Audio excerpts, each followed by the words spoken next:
Voilà, maintenant que nous avons revu la théorie des indicateurs, une petite aide au niveau des exercices. Alors pour résoudre les exercices, voici la méthode. Donc, première étape, on repère dans l'énoncé l'indicateur. Grâce à l'indicateur, au nom de l'indicateur, on peut trouver dans la table des indicateurs le pKa de l'indicateur. Et grâce au pKa de l'indicateur, on peut trouver la zone de virage de cet indicateur. Deuxième étape, on va chercher la couleur que prend l'indicateur. C'est écrit dans l'énoncé. Grâce à la couleur, on sait si l'indicateur se trouve sur sa forme acide ou basique, ou les deux, c'est-à-dire un mélange des deux couleurs. Troisième étape, grâce à la théorie ci-contre, on peut avoir une indication à propos du pH du milieu.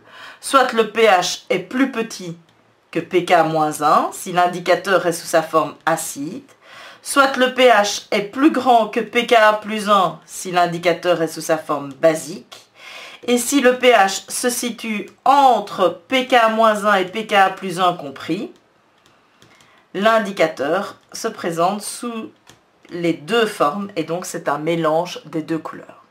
Donc je répète la méthode. Première étape, on va chercher le nom de l'indicateur, on va regarder dans la table, on a le pKa. Grâce à ça, on trouve la zone de virage. On va chercher la couleur. Grâce à ça, on sait sous quelle forme l'indicateur se trouve, est-ce qu'il est sous forme acide ou basique. On applique ce schéma-ci qui est la théorie des indicateurs et on peut avoir une indication plus précise du milieu. Faisons le premier exercice du syllabus. Donc, nous avons le bleu de bromothymol. Donc, j'ai le nom de l'indicateur, je vais chercher son pKa. C'est 7. La zone de virage théorique, nous allons travailler toujours avec la théorique, va donc de 6, pKa-1, à pKa+1, de 6 à 8. Puis, je vais chercher la couleur, jaune. Et je regarde dans la table, le bleu de bromothymol, quand est-il jaune? Quand il est sous sa forme acide. Ensuite, j'applique ma théorie. Quand est-ce que l'indicateur est sous sa forme acide? En dessous de la zone de virage. Donc, je sais que le pH est plus petit que 6. N'importe quel milieu qui a une valeur de pH plus petite que 6 est un milieu acide. Faisons la même chose avec la phénophtaline. Première étape, on prend l'indicateur et on va chercher son pKa. La phénophtaline, le pKa de la phénophtaline est 9,6. Grâce à ça, on peut trouver la zone de virage qui va de pKa-1 à pKa+1. Donc de 8,6 à 10,6. On va ensuite chercher la couleur, rose indien. Et on voit que la phénophtaline est rose indien quand elle est sous sa forme basique. Donc on applique la théorie. On voit que l'indicateur est sous sa forme basique au-delà de la zone de virage. Donc on sait que le pH est plus grand que 10,6. Le milieu est donc basique. On refait la même chose, cette fois-ci toujours avec la phénophtaline, mais cette fois-ci elle est incolore. Donc le pKa ne change pas puisque c'est le même indicateur. Donc le pKa de la phénophtaline vaut toujours 9,6. Sa zone de virage pK-1, pK+1 va bien de 8,6 à 10,6. Incolore, c'est la couleur que prend l'indicateur quand il est sous sa forme acide. Et donc je sais que le pH est plus petit que la zone de virage, c'est-à-dire 8,6. Maintenant, attention. Si je dessine une échelle de pH, entre 0 et 7, non compris, le milieu est acide. À 7, le milieu est neutre. Et au-delà de 7, le milieu est basique. Et moi, dans cet exercice, je sais que le milieu est plus petit que 8,6.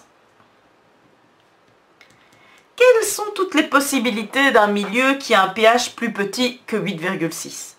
Le milieu peut être basique, de 7 non compris à 8,6, le milieu est basique. Le milieu peut être neutre parce que la valeur 7 est bien une valeur qui est comprise dans l'intervalle pH plus petit que 8,6. Et le milieu peut être acide. Donc je ne sais pas déterminer. Le milieu est soit basique, soit acide, soit neutre. Je ne sais pas le déterminer avec ce test-là. Parce qu'une valeur de pH plus petite que 8,6 peut être basique, peut être neutre et peut être acide. Dernier exercice, le tournesol. Alors je vais voir dans la table le pKa. Le pKa du tournesol, c'est 6,8. Grâce à ça, je trouve la zone de virage. La zone de virage va donc de 5,8 à 7,8. Je vais ensuite chercher la couleur. Rouge, c'est la couleur que prend le tournesol quand il est sous sa forme acide. Donc je sais que nous sommes en dessous de la zone de virage, donc que le pH est plus petit que 6,8. Toutes des valeurs de pH inférieures à 6,8 seront toujours attribuées à un milieu acide. Ici, nous pouvons déterminer avec précision le type de milieu dont il s'agit. Voilà pour le premier exercice. Alors, deuxième exercice, je vais l'inventer. Voilà, je l'invente. Je mets du méthyle jaune dans le milieu dont je veux estimer le pH et je me rends compte que ce méthyle jaune devient jaune. Alors on applique toujours la même méthode. Première étape, je prends le méthyle jaune, le nom de l'indicateur, et je regarde dans la table quel est son pKa.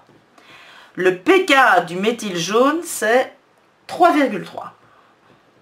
Grâce au pKa, je peux trouver la zone de virage.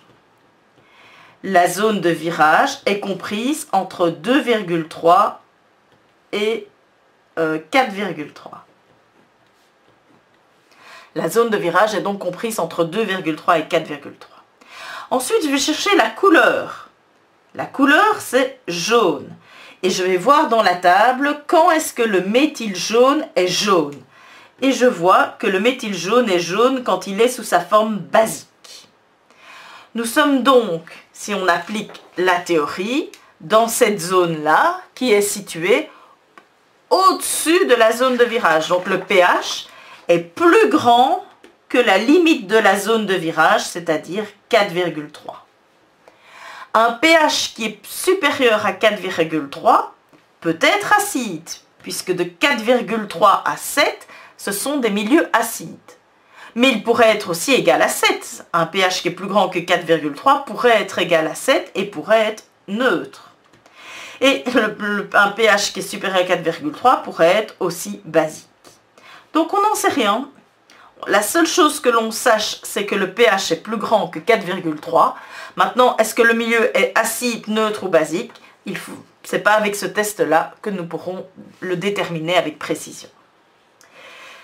Dernier exercice que je vous propose.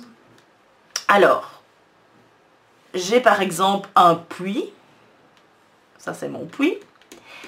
Et je vais récupérer de ce puits 2 échantillons. Dans le premier échantillon, je rajoute du tournesol qui devient bleu. Dans le deuxième échantillon, je rajoute du jaune d'alizarine qui devient jaune.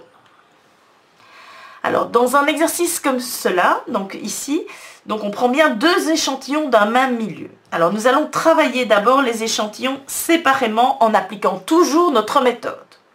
Donc, première étape, je vais chercher le nom de l'indicateur. Ici, il s'agit du tournesol. Grâce à ça, je trouve le pKa du tournesol. C'est 6,3. 6,8, pardon. Grâce à ça, je trouve la zone de virage. pKa-1, pKa+1. Donc la zone de virage, elle va de 5,8 à 7,8.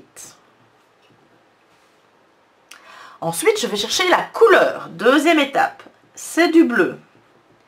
Et je regarde dans le tableau, quand est-ce que le tournesol est bleu?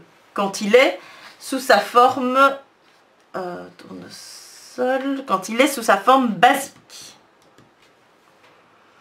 Donc, j'en déduis que le pH de mon échantillon est plus grand que 7,8. Je vais faire la même chose avec le deuxième échantillon. Je prends le nom de l'indicateur. C'est le jaune d'alizarine. Grâce à cela, je regarde dans le tableau et je vois que son pKa vaut 11,2.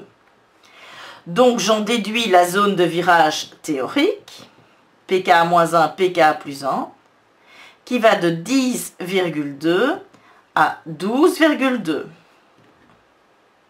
Je vais ensuite chercher la couleur, c'est jaune. Le jaune d'alizarine est jaune quand il est sous sa forme acide. J'en déduis que le pH est plus petit que la zone de virage, c'est-à-dire plus petit que 10,2. Mais attention, ces deux échantillons proviennent d'un même milieu, ici d'un puits. Donc, je vais maintenant trouver la conclusion générale. Alors, c'est peut-être, pour la trouver, c'est peut-être plus facile avec un graphique, c'est peut-être plus visuel. Je fais une échelle de pH. Première conclusion, je sais que le pH du premier est plus grand que 7,8. Deuxième conclusion, je sais que le pH est plus petit que 10,2. Eh bien, pour trouver donc la conclusion générale de notre milieu, on essaye de trouver la partie qui est commune. Et donc, qu'est-ce que m'apprend cet test? Que le pH de mon milieu, du puits donc, se situe entre 7,8 et 10,2 non compris. Voilà comment trouver le pH d'un milieu quand on a deux échantillons qui proviennent du même milieu. Maintenant, à vous de faire les exercices dans le syllabus.